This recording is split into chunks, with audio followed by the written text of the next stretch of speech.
Hello, Bright Festival. I'm Craig Caton.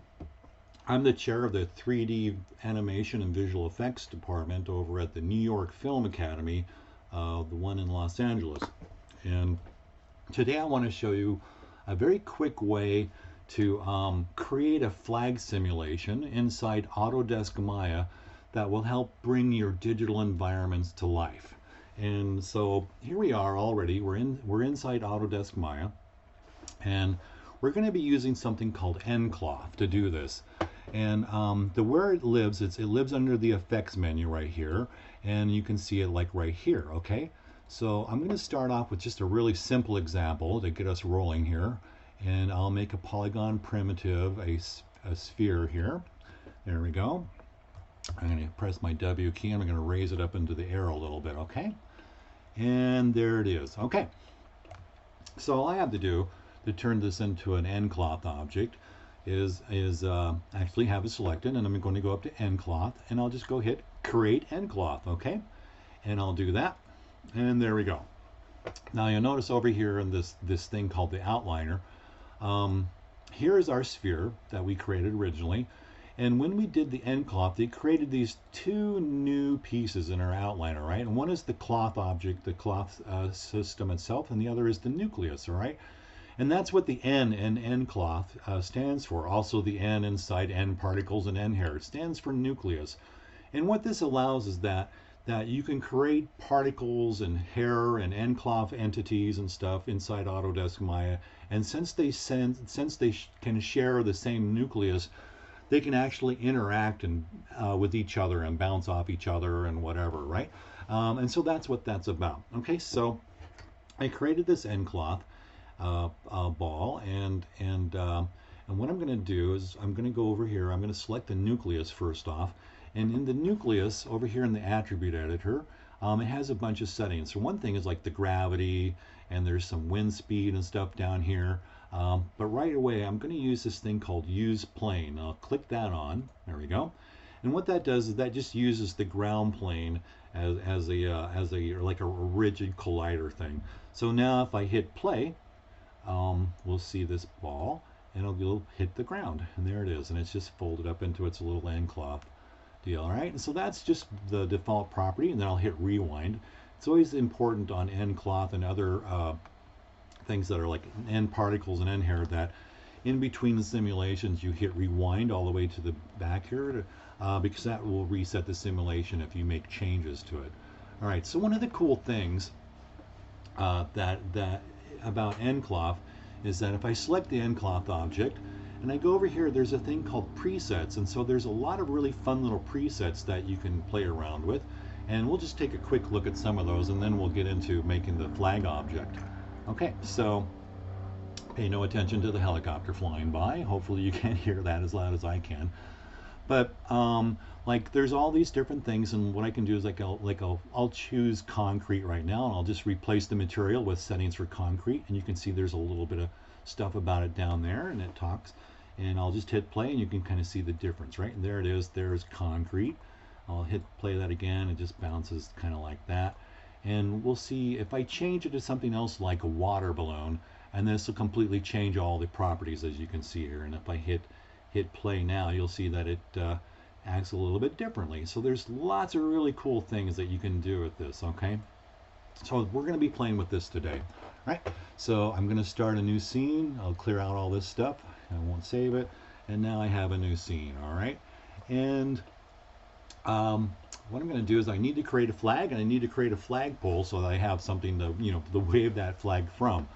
So I'm going to go up to create, and I'm going to go to the Polygon primitives, and I'll go ahead and I'll create the flagpole first. Okay, so I'll go there, and here's the Polygon cylinder options for the and the way I got there, just really quickly to show you again, is I went to create Polygon primitive cylinder, and I clicked on this little square button next to it, and this opens up the options for creating the cylinder. Okay. And I'm going to use 0.2 for the radius, and 30 for the height, and for the axis divisions 20, and for the height divisions 30, and it's going to model in Y. And I'll hit apply, and The reason I'm using so many height divisions is I will actually explain to you a little bit later, but these are the height divisions right there, okay? So there's our flagpole. I'll move it up a little bit here so that it's off the ground. All right, cool. And there we are.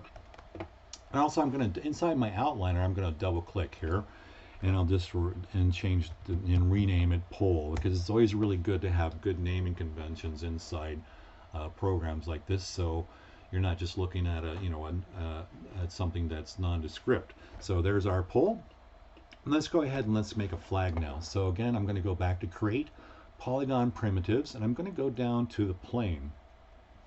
Excuse me, and I'll open up the plane polygon options, and I'm going to make it width 20 and its height 12, and I'm going to give it 40 by 40 divisions. Which is not actually a whole bunch for a flag, but to make our simulation play faster today, I'm going to use only 40 for each one of these divisions. If I were doing this for a show, I would use a lot more, but using this number will still allow us to see what we need to see, and also play the simulation at a semi-decent speed. And I'm going to create it in the Z plane here, so that it'll automatically be orientated to kind of the way I want it. So I'll hit create. And there's my little flag object. I'm going to move it up to close to the top of the flag, and I'm going to move it over so it's kind of where a flag should be, so to speak. And I'll zoom in so I can show you guys some stuff. I'm going to move the flag very close to the pole, but I don't want it to intersect with the pole. I just want it to come really close without actually touching, okay? So there it is. And also I'm going to do this so that I can see both sides of this flags. I'm going to go up here to the lighting option right here, and I'm going to go turn on two-sided lighting right now so I can see both sides of this flag today. All right, so I'll quickly name it. I'll take this plane and I'll name it flag. All righty, there we go, flag. And I'm going to go up to, now it's selected, and I'm going to go up to the nCloth, and I'm going to go ahead and I'll hit create nCloth, and there it is. And as you can see, now we have a nucleus and an nCloth. And I'll go ahead and select the nucleus, and I'm going to turn on the ground plane to use the ground plane as a collider again. And also, right now I only have 120 frames in my simulation, so I'm going to change this number to a much higher number so we can run a little longer if we need to. And I'll change that to 500. The other thing that I always check before I hit the play button here to simulate something is I right click on this button with my right mouse button, and I go up to playback speed, and I make sure the middle one is selected, play every frame free, okay? This is important because if you do real time or play every frame max real time, what it'll do is it will try to play the simulation as fast, but what it will end up doing is it will end up skipping frames, and you won't get the proper simulation. So if we play every frame free, this way we guarantee that the simulation is going to work correctly. So I just put that there. I'll hit play for a second so we can watch the flag drop and kind of crumple on the ground for a second, and that's exactly what we're expecting it to do. I'll hit rewind. And now I need to come up with a way to attach this flag to this flagpole. And we use that using end constraints right here, okay? And we're going to use the one called component to component. And basically, we're going to use one of the components. We'll start selecting those. And we're going to use the vertice components of the pole and the flag to connect to each other, right? So I selected the pole. I'm going to right click on it, and I'm going to go vertices, right? And then I'm just going to drag and select all these vertices that are near the flag here, right? Just like that. And then I'm going to hold my shift key down and select the flag as well. And then I'm going to go again and hold my right button down and choose vertex so that I can see those vertexes. And now I'm going to hold my shift key and my control key down at the same time, so that when I double select these, if I I reselect this pole over, and I'm going to select the first two rows on this flag, like so, okay? And those are the vertices that we want to do this component to component. So I'll go back up here to the constraint, component to component, and right away you'll see that we have all these little visual representations of of where these polygons or these vertices are actually attached to the vertices of the flag, which is great. Okay, so I'll go ahead and I'll hit play and we can see what this does. And you can see it kind of falls, and you'll notice that right off the get-go it falls right through that flagpole. Okay, so we'll fix that. The first thing we'll do is we'll fix that. I'll hit rewind. I'll select this flagpole. It's a really easy fix. I'm going to go back up to the nCloth, and I'm going to go to the very first thing on it called Create Passive Collider. And if I click that, and now if I hit play, this will be a collider, and you'll notice now that the flag will actually interact with that flagpole, which is great. So it's already starting to look better, right? Which is cool. All right, so obviously if we're going to have a flag, it'd be great to have a little bit of wind, and we can find that wind inside the nucleus. So I'll go over here to my outliner and I'll select my nucleus, and we can do all kinds of fun things over here, like we can change the gravity, which we won't do today. We'll just leave that alone. And then right a little bit farther down is the wind speed, right? And I'm going to start out with 30, all right? And I'll do that. Now if I hit play, we should be able to see a little bit of a billowing here. So there it is. I'll turn it around so we can see it a little bit. And you can see that the flag is billowing in the wind, and it's just that simple. So let's take a look at some of the controls here for this flag and see what some of the things we can do very quickly to alter its properties. All right, so I'll hit rewind, and it's blowing this weird way, but that's fine. So I'm going to go I'll select my cloth object, and you'll see under here the first thing is collisions, and I always make sure that collide and self collide are on. If I turn this off, it won't collide with the flagpole anymore. And sometimes maybe you want that, but I just wanted to point that out. And then the one we're really interested in today is in these dynamic properties, okay? And we'll just take a look at a couple of these to go through them. The first one is stretch resistance, and it defaults. These are the default settings when you do the nCloth. The stretch resistance is at 20, which gives it just a little bit of stretch when we play it. So you may not notice it too much, but we'll really make it an example here in a second. It does a little bit of stretching, but you just don't. You can see a little bit. If we really want to get rid of this stretching, I know we can raise it up and it'll get rid of it. And I know that for me, like if I just want absolutely no stretch at all, I'll raise it up to like 150, and that way I know I will not get any stretch out of this, right? And so there it is, and there's absolutely no stretch, and it's doing a little bit of thinking, but you can tell what's going on there. All right, so I'll stop that, and I'm going to hit rewind, and watch what happens if there's no if we have zero stretch resistance at all. All right, so watch this. So it's just going to stretch around like bubblegum. So right away we can get some really weird stuff going on here. So, and there it is, and it's just going all crazy. And I think maybe if let me kind of hit rewind for a second. There we go. So let's go change that around again. So 0, obviously it stretches quite a bit. So I'm going to move this up to about like 150 so I don't get any stretch at all. And then the compression resistance is the next one we're going to look at. And what it is, the compression resistance is the amount that the vertices are mounted. Like if there's like, let me go select vertices here. Is the amount of compression between these two. So it's kind of hard to demonstrate, but it basically allows, how much can these squeeze together, right? So how much can be between these two objects can that line compress, okay? And we'll see if we can like look at it and demonstrate it real quick. It may be a little bit difficult to see, but I'll start out with 0 resistance, okay? I'll just make it 0, and we'll play around for a second.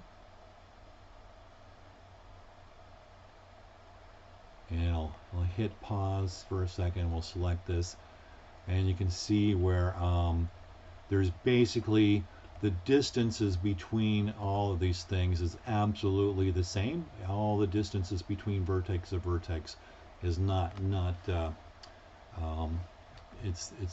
well, they are compressing a little bit, but that's what we'd expect.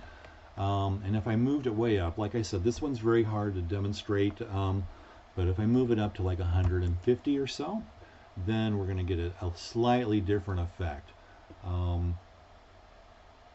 And I'll hit play, hit stop there. Oops, and I'll select it so we can take a look at here. And you can see where now we're getting a little bit different circumference in the way that they bend each other. Okay. Once again, it's a little bit hard to demonstrate this, and we'll move on to the next one. The next one is bend resistance, right? And that is how much resistance is bend between these vertices. So if I put 0 bend here and rewind, and we'll play this for a second, and we'll hit stop, and you can see how quickly, see how much they fold on each other, right? You see that there's very sharp edges, like this one shoots off there and this one's shooting off like that, and so pretty sharp because there is no resistance. Okay, now if I take this the bend resistance and I move it up to like let's say like I'll move it up to like 30, okay, and then I'll hit play, and then you're going to see how now we're getting a lot less bending. Let me get back up there. See, so there it is. You can see we've really slowed down the bending completely, and it's very resistant. So it's just big, huge arcs, right, that do that. And let me move something that's like halfway between. Okay, I'll do it to like, I'll do 15, and we'll see the difference there. Okay, there we go, 15, and you can see where we're starting to get a little bit more billowing and stuff. It's still pretty stiff, right? It's still doing this stiff thing. So I'm going to drop it down. Let me drop it straight down to just 1, okay? And we'll see what it looks like at 1. And there at 1, now we're getting quite a bit more billowing from it and bending and stuff. So you can see how it kind of has the effect. And this allows you to kind of art direct it as well. So by default, it's the bend resistance is like 0.1, I believe, or 0.1, and that's pretty bendy. All right, so we'll look at that and we'll see how that's doing its little thing. Let's see if it gets stuck on the flagpole, and there it is. So pretty bendy. See, it's pretty wild out there, flipping around and stuff. So that's pretty cool. All right, so the next one, and we're going to stop at the next one. I won't just go down this whole list. These are kind of like the main ones that you can play with. Is the bend angle drop off, and basically that just determines how much bend. It kind of like if you had a very small, if like the 0, you'll have a lot of you have bending right away. But if I increase this drop off, it's going to spread the bend around farther and farther out among the vertices that are there. So let me do that. Let me make this like let me go really crazy, and I'll make it 150, so it's just way out there. Okay, and I will hit this, and we can kind of see what it's doing. And let me stop it really quick, and you can see where it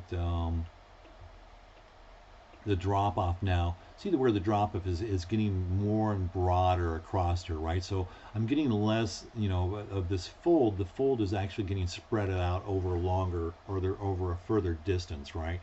So once again, like, so you look at it like that, and if I make this drop off 0, we'll see that it's going to change it a little bit here. So, all right, there you go. See, with 0 drop off, it just folds, and you can get much smaller folds and tighter folds like that.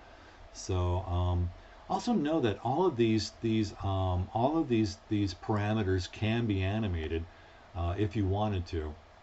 And I'll move this back to like 1. But if you wanted to put a keyframe and animate it, all you would have to do is hold your mouse over it and go right click, and then you could go set key.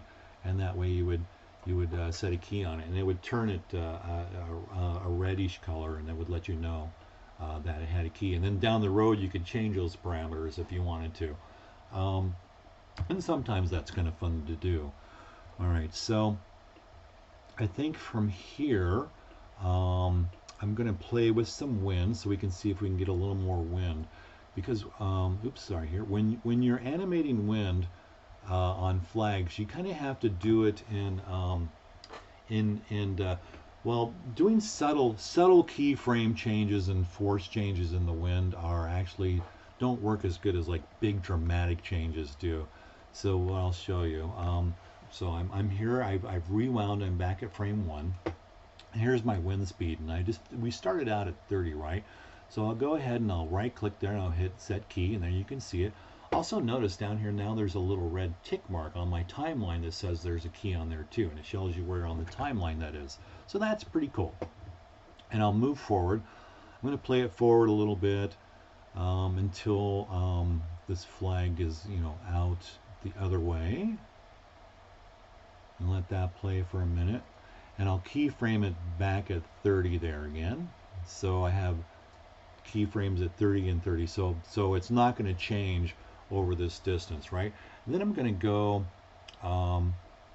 like one more frame to 154. I'll advance one frame, and I'm going to change this now. I'm going to change this to I'll change it to 0, okay? And we'll keyframe it to 0. So the flag will start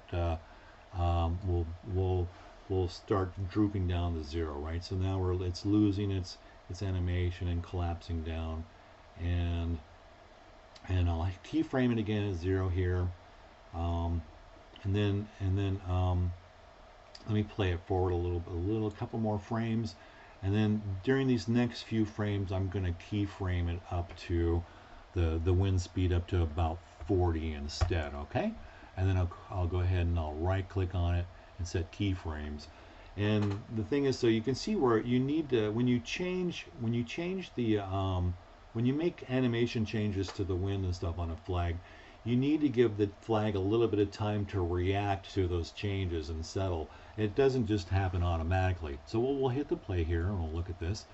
And so here as it starts out, this flag is moving along. It's still at its 30 units, and pretty soon it's going to drop down to 0. There we go. Now it's dropping to 0, and it's going to settle for a little bit, which is great. And now the wind's going to pick back up, and we'll see if the flag gets stuck on the flagpole here, and eventually it gets unstuck. So I'll go there, and what I'll do is I'll just for giggles I'll play around with some other stuff just really quick. Now we'll let this along, and we'll do a couple more things before goofing around with some of these parameters. All right. So obviously we need to have something on this flag. You know, just having this kind of flag like it is kind of boring. So let's go put a texture on this flag. Okay. So I'm going to go over into all these little menus, and I'm going to hit rendering. Okay. And I'm going to select this flag, and I'm going to hit this middle sphere here, which creates a new material called the Lambert material. All right. So this will create that material and also apply it to the flag at the same time. And then over here in my attribute editor, here is that new Lambert material, right? And the very first in the common material attributes is this called color. And if I click on this little checkered box here at the end of this, this uses it to create a new node for that. So, or kind of an input node that you can put into it. And this is where we'll put a texture file here. So I'll go ahead and click that, and you'll see that it comes up with all these variations and options for different types of nodes. But the one we want to use is just the file node right here, okay? So I'll click on that, and it'll create a new file node, and it automatically will take you to the file place where you need to do the browser for your texture. Right there. So I'll just hit the little folder here, and I'll load in the texture. And I was going to go with this one, and I'll load that in, and we'll need to adjust it a little bit. Let me rewind here. And right now I'm on gray shaded mode or solid mode. If I hit the number 6 on my keyboard in the top here, that will allow me to show the texture mode, right? And you'll notice that it's not lined up, okay? So we'll fix that real quick here. So I'll just select the flag object. I'm going to go back to the modeling menu here, right? Because a lot of the modeling is this thing called UVs, and this is where we can fix this. So I'll go open that, and I'll go UV editor, all right? The very first one. I'll open that up, and you can see you can kind of see where it's not really in place with it, right? So what I'll do is I'm going to right click in here and I'm going to go select by UV, and then I'll bring all these, and then I'm just going to drag a box over the whole flag here, right?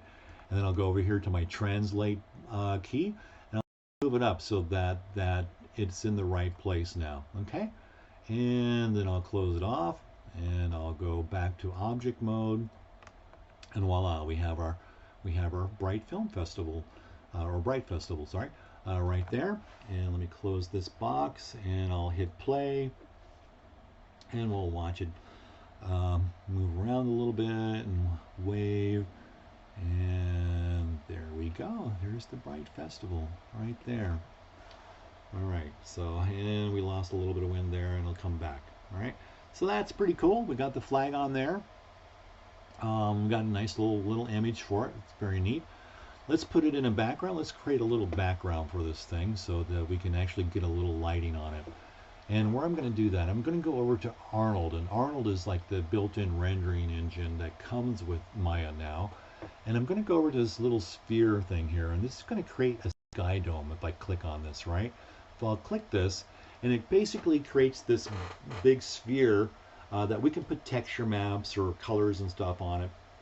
And we can use those as like a lighting influence for this flag. And I'm going to do the same thing that I did with the flag with this dome. I'm actually going to load a texture into it.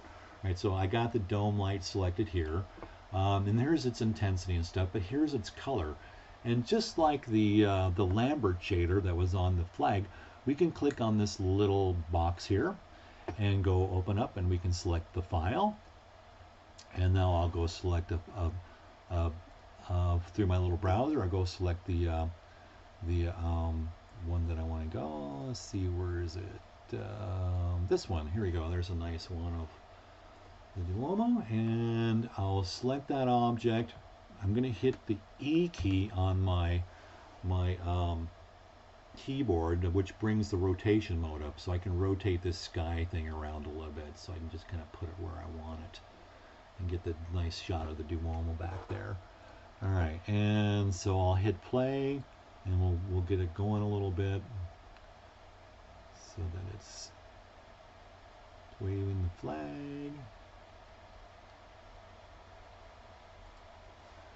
And I'll zoom in on this. There we go, something like that, right? And then up here you can see all these little like movie clipboards or slates, right? And if I click on this middle one here, this will bring up the Arnold rendering engine, and we can take a render. And there it is. You can see where the the flag is being influenced by a lot of the blue in the shot, and so it's actually influencing it like that. So that's just, you know, you can render it really quickly. And so there it is. I'm going to do one more thing here to my cloth and grab my nucleus, and I'm going to get rid of that 0 wind speed because it's kind of bothering me in the wind, and it just kind of dies down and it gets very uninteresting. And so with that kind of selected there, I'm going to go up to Windows, and I'm going to go to Animation Editors, and I'm going to grab the Graph Editor here, okay? And I'll open that up, and you can see right away, here are all the keys. If I hit A, I can frame all of these, right? And then here's my 2 0 keys right there. And I can just drag a box around those, and I'll hit my delete key. And now I got rid of that 0 wind speed, and it'll maybe make it a little nicer. So I'll go ahead and hit rewind, and we'll watch this flag go around, and hopefully not get too caught. And there it is, and there's our little flag going on. So pretty neat. And I think it's going to get even a little more fierce as it goes. Yep. All right, so let me rewind that, and we'll take one quick look at this, okay? And we can take a look. Since it's not truly playing at real speed, we kind of need to do a quick test to see what it's really playing at, right? And the way to do that is with this built-in thing that Maya has called a Play Blast. And that's under the Windows here. Under Windows, we can go down here to something called Play Blast, and we can open up its parameters. And I'm just going to use it. I'm going to set the end frame to like around 200. It'll take a little bit of time. The quality is 70%. The scale is 50%. So when they say the scale, it'll be half the size of the screen that it's rendering in, okay? So I'll just hit Play Blast. If we wanted to, we could save this file to the disk by clicking on that, and we could go browse a place to save that file. I won't bother to do that this time. I'll just hit play, and we'll just let that go for a little bit. And so it's right now it's generating the frames for this quick Play Blast, and we'll be able to see to get kind of a better idea of what it's doing in real time. So there it is. And there's the flag, right? And so there it is, and this is what it looks more like in real time. So it's a bit of a brisk wind, and let me play that again, and you can see what we're doing. So there it is. That's it. That's how we can make a very quick flag, and then you can very easily take these and render them out by themselves, and you can comp them into another shot or whatever you want. But it's a really great way to help bring your backgrounds and your environments to life. So again, I say very special thank you to the Bright Festival for inviting me to do this. It's been really fun, and I would love to do more. And anyway, everybody have a really great time and be safe out there, and have fun bringing your digital environments to life. Again, this is Craig Caton for the New York Film Academy, and thank you so very much for watching. Okay, take care.